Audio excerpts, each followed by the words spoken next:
Minus infinity is always open. And how about a closed interval? X greater than a. So in this case, what happens? X is any number to the right of a. So left limit is clear, a, and till where? No end, so symbol infinity. Infinity is always open, equality is not given, so a is also open. And how about the last one? X is greater than or equal to a. So x can be a or greater than that. So it is a till infinity. A is closed because equality is given, a is closed. So this is how you write inequalities using intervals.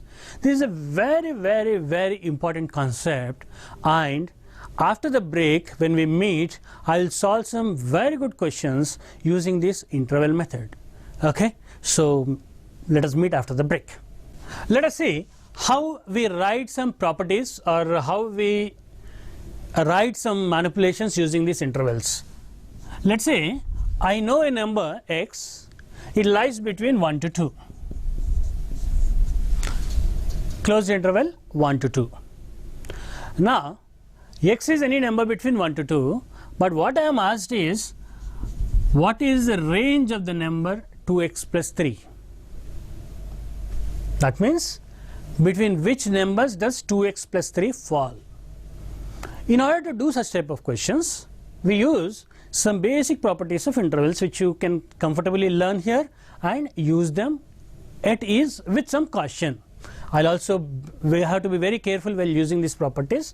I'll tell you each one and every caution which you have to be taken care of and follow it very carefully. Whenever I know that a number x lies in an interval, let's say a to b, and if I have to multiply x, I have to say where does kx belong to. I am multiplying x by some number k, and if the question is where will kx lie between, x lies between a and b, so where will k into x lie between? Where will it lie between? Many of you have answered ka into kb, but that is applicable only when k is positive. Kx lies between ka, kb only when k is greater than 0.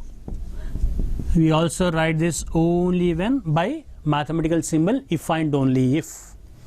So only when, if and only if, a bijection k greater than 0, you have to be very careful with this. Only when k is greater than 0, kx, you can write that it lies between ka into ka and kb. What will happen if k is negative? When you multiply by a negative number, in advanced mathematics you will learn that it is a decreasing function. It is a strictly decreasing function. So here simply remember that whenever you are multiplying by a negative number, you have to interchange these two positions. You have to reverse the inequality. That is because if x is greater than 2, what can you say about minus x? Will it be greater than minus 2 or less than minus 2? Less than minus 2. X is greater than 2 means it is to the right of 2 on the number line. So x is somewhere here. Where will minus x? It's image B. Somewhere to the left of minus 2. So x will be less than minus 2. Inequality will reverse whenever you are multiplying by a negative number. So k, whenever it is negative, whenever k is negative, kx will be between where to where? Kb will come here and Ka will come here. And also students, you may be under impression that a negative number should always come with a minus sign. No, it is not like that. In movies you see villains with coming with a black dot here or dressed like a villain. No. But in actual things, whether you are good or bad, it is always inside, hidden inside. So k, if it is positive, that positiveness is not shown by a plus symbol. If it is negative, that negativeness is not shown by a symbol, it is inherent in that. You have to understand by what is the information given about k.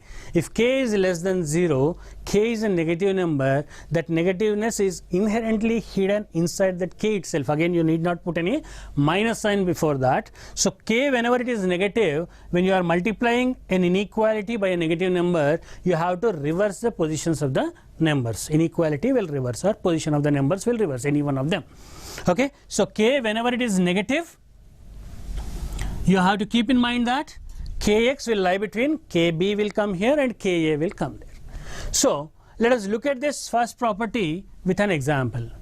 Let's say x lies between 1 and 2.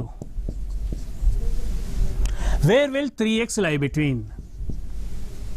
3 is a positive number, so simply I have to multiply by 3 throughout the inequality. 3x will lie between 3 and 6.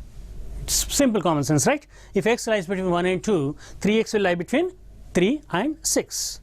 Where will minus 4x lie between? I just should not multiply by minus 4 throughout. I cannot say minus 4 to minus 8. Minus 8 is a smaller number, minus 4 is a larger number. So I have to interchange the positions. I can say minus 4x will lie between minus 4 into 2, minus 8, to minus 4 into 1, minus 4. So whenever you are multiplying by a negative number, you have to be very careful with interchanging. This is the first question which you have to take. Okay, so this concept, it's clear to you. Now let me come back to the question. As you are clear that whenever you are multiplying by a positive number, inequality remains as it is, and whenever you are multiplying by a negative number, inequality changes, or position in the numbers change. So let us look at this question. X is given to lie between 1 to 2. So where will 2x lie? It will lie between, yes, 2 to 4. Now there is a number between 2 and 4. What will happen when I add 3 to that number? Let's say your father promised you to give some rupees between 2000 to 4000. You may get some number between 2000 to 4000. And without telling to him, your mother promised that she will give 3000 to you. Now what will you have in your pocket? Something between 5000 to 7000. So just add the number, whether it is positive or negative, doesn't matter. Simply add that number throughout the inequality. So 3 I will be adding to here, 5 to 7. So this number will be between 5 and 7. So once I know that x is between 1 and 2, then happily I can say 2x plus 3 is between 5 and 7. Just to this, let me change this question. X is between 1 and 2. Where will 4 minus 3x lie? What is the range of values of 4 minus 3x? So what I need to do? Start from x. X belongs to 1 to 2. What are we then doing? Multiplying x by minus 3. So minus 3 when I multiply by x, what is the caution which I have to keep in mind? I have to reverse the positions. I can multiply by minus 3, but one caution is I have to reverse the positions. So minus 3 into 1, minus 3 will go here. Minus 3 into 2, minus 6 will come here. So minus 3x will lie between minus 6 to minus 3. To this what we need to do?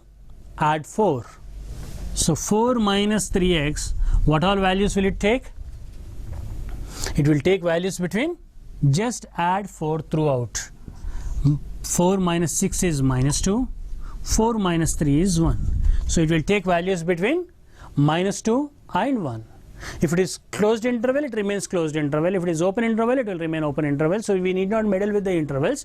Only thing what you have to keep in mind is, if you are multiplying by a negative number, you have to interchange the positions. If you are multiplying by a positive number, you can keep it as it is. Addition will not change anything. You just add throughout the inequality. So let me show you a little difficult question as to what can it come in JEE. In trigonometry, you learn that any number, cosine of any number will lie between minus 1 and 1. So here there is a question, what is the range of values of 2 plus 3 cos theta? Question is, find range of values of 2 plus 3 cos theta. So 2 plus 3 cos theta will lie between which two numbers? So what did you learn from your elementary trigonometry? That whatever be the value of theta, cos theta will always lie between minus 1 and 1.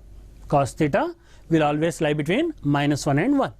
So cos theta, because it belongs to minus 1 and 1, closed interval minus 1 to 1, where will 3 cos theta belong to?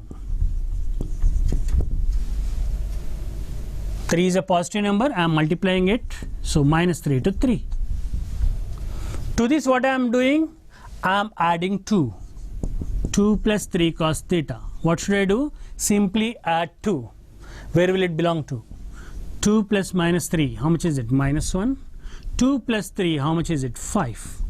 So 2 plus 3 cos theta will belong to minus 1 and 5.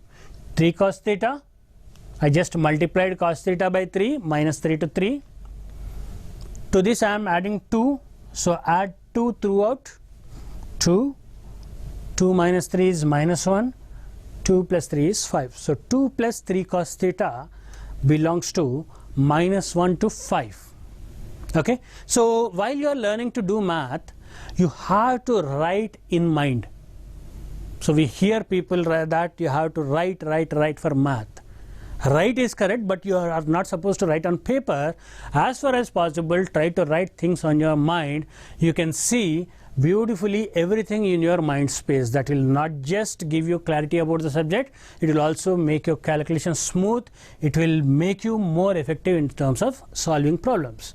So let us look at a lot more questions on these intervals and various other properties as well. So we know how to multiply an inequality with a number. We know what caution we should keep when the number is negative. And we know adding a number throughout an inequality will not, it can be done smoothly simply by adding throughout that number.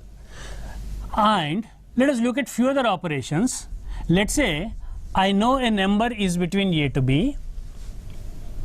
What can I say about 1 by x? What can I say about root over x? What can I say about x square?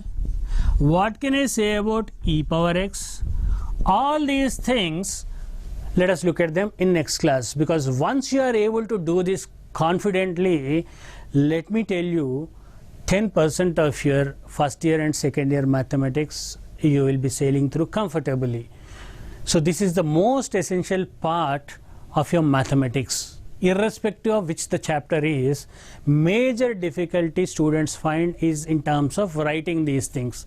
And once we have started this with a positive note, once you are thorough with this part thoroughly, nothing in your entire 2 years of journey will come in between.